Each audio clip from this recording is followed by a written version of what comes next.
Hi friends, this is Praveen. Welcome back to my YouTube channel Edify Let's Learn Together. Recently I went through an online course on how to delight a customer by Chris Croft in LinkedIn.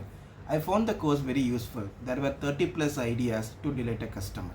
So I thought instead of listing down on the 30 plus ideas, I have come up with 10 stories or incidents where you can connect yourself to understand how to delight customer and why it is important to delight customers. So let's start with the stories.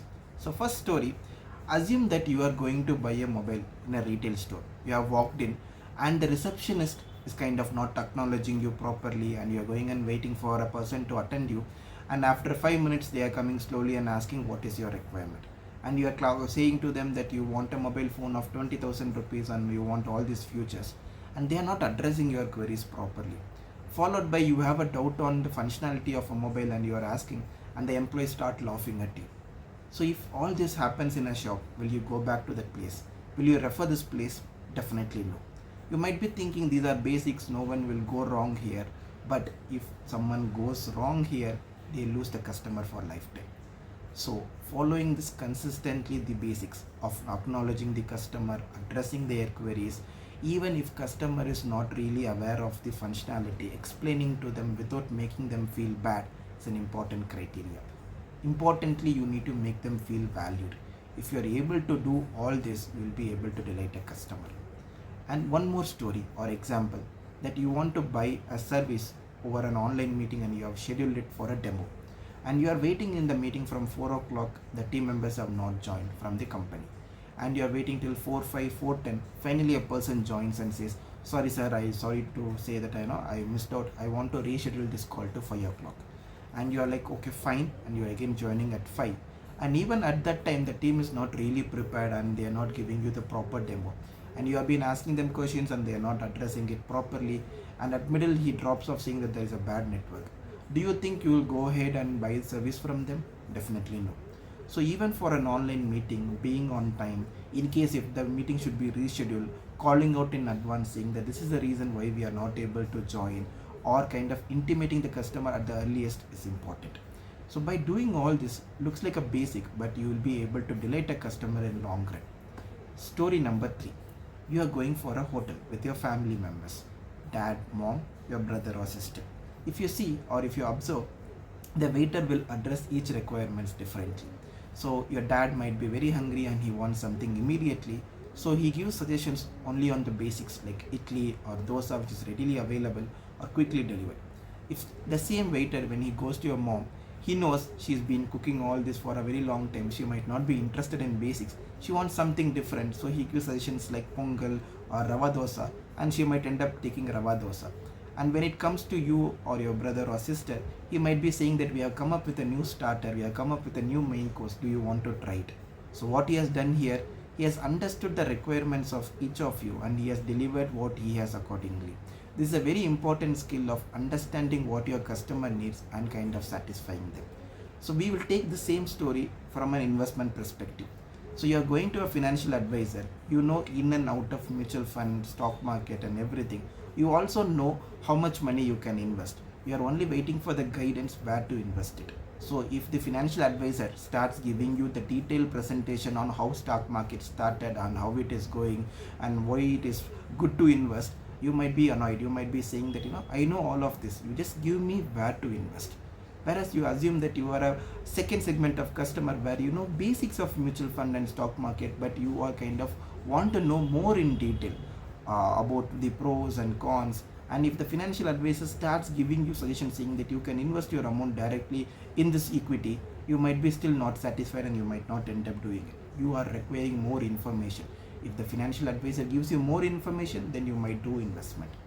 There is a third segment of customer where they really don't know anything about mutual fund or stock market or anything about even investments, and they are not even clear on how much they can invest. So they come to the financial advisor. The financial advisor should go one step down to understand the current requirements, how much EMI you have, how much salary you are earning, what are your goals, when are you planning to get married. Understand all this in detail, and then they need to start giving suggestions. So if you are not understanding your customers, if you are kind of trying to give more information for a customer who is not expecting it, you are annoying them.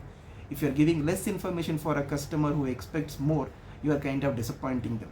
So really understanding the customer in first few minutes of what they are expecting from you and delivering it can delight the customer. Now story number 5. You assume that you are going to a hotel during a Diwali occasion because that's your favorite hotel. They have been consistently delivering good results in terms of taste and service, and you want to take your family there. But you went and you found a huge queue because it's Diwali, and you understand, okay, shops are always crowded during Diwali, and you're waiting for half an hour.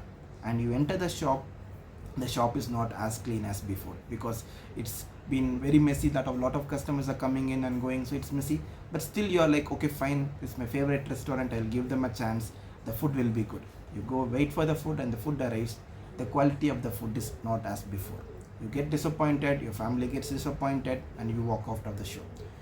Next time during an occasion or a party or your family gathering, do you go to that place? Definitely no. What that place owner could have done different? He knows that Diwali is coming, lot of families will come, he needs additional resource. When you bring additional resource, they might not serve in the same way like your existing employees. You need to train them, you need to keep the place clean, you need to have extra raw materials in place so that you will be able to have the same standard of food. If a shop owner has thought about all this and he was prepared, he would have been able to delight his customer. Story number 6. We'll assume that you are running a supermarket and you're planning to build an application where your customers can order in the application and you deliver it directly. So you go for a software company and say, these are my requirements, and they say that it will take 2 months for delivery, and you are waiting patiently for 2 months. After 2 months, when you go and visit them, they say, sorry sir, it has got delayed by another month. As a customer, do you feel happy? Do you want to go ahead with this place? You don't have an option. You might complete this project, but next project or even your friends will definitely not refer this place. What could have gone wrong?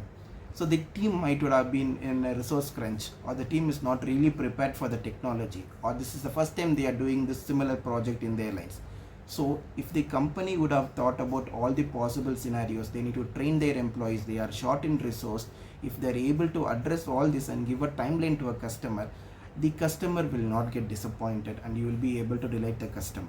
So considering all the possible worst case scenarios is an important parameter to delight a customer. Story number 7.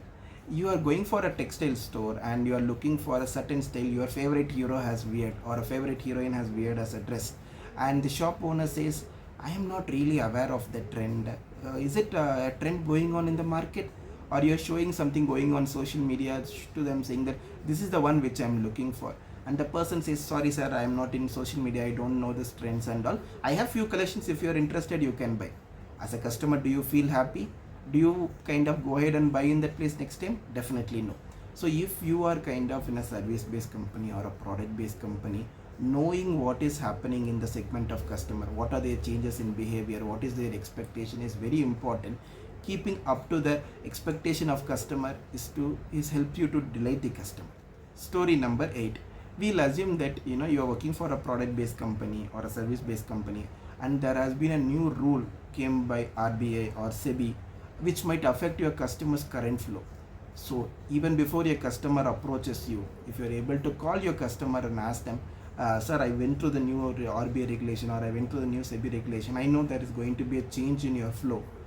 We are open to help you, we are open to discuss on how we can help you, can bring trust and collaboration with the customer. Or else if you think the customer calls you and says there is a new rule by RBI, or you are aware of it, and you end up saying, is it, I'm really not sure, can you share the link to me? Definitely this kind of attitude will not help to delight the customer, and it might go in a wrong direction. So being up to date on what is happening in the customer industry will help to delight the customer. Coming to story number 9. The same mobile example we can take. You're going for the mobile store. This time the receptionist has acknowledged you and the person has come immediately and is addressing your queries. But you are asking him a requirement saying that in 10,000 rupees mobile, I want a good camera, I want good performance, the battery should be good. So he says that yes sir, in 10,000 rupees mobile you get everything, and this is the best mobile, you don't even need to think about it. And you end up buying the mobile, you go back to home, and after 2 months you find the battery is not good, the performance is not good. Will you again go back to the same place? Will you refer the same place? Definitely no. You have lost the trust in that shop. But whereas if the shop owner has told you Sir, for 10,000 rupees, you can get good camera, but the performance and battery is less. If your expectation is only with the game, still you might end up buying it. So transparently calling out what is available and what is not available can help to delight a customer in long run. Same way we will take an example of a project. Everything you have considered, all the worst case possible scenarios you have considered, you have given a buffer and you have given a timeline, but due to some external factors, there is a delay happening and you are getting to know that you will not be able to deliver the project in the end of May and you are in February.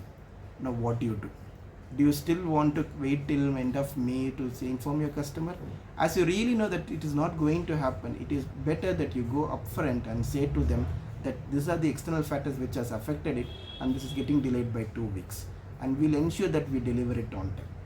So this commitment of being transparent and letting customer know why it is getting delayed is an important factor which delights a customer. I have told you 10 stories where you could have understood being a customer, you enjoy the benefit of being valued, being respected, being delivered on time, being kind of proactively suggested. All these are something you feel happy and you feel delighted. The same we need to provide it to customers so that they can also feel it. So I'll just quickly summarize. Follow the basics, understand your customer and deliver it accordingly. Forecast all the worst case scenarios so that you will not be ending up in it. Understand the changes happening in the industry, being transparent. These are the 5 easy ways and must ways to delight a customer. There are multiple things told in the course. I have just summarized and told only the top 5 things. If you are really interested, you can go and check out in LinkedIn on a course, How to Delight Customer by Chris Croft. I hope this video was helpful for all of you. Please do like, share, comment and subscribe and let me know what you want to speak in the next video. Thank you all.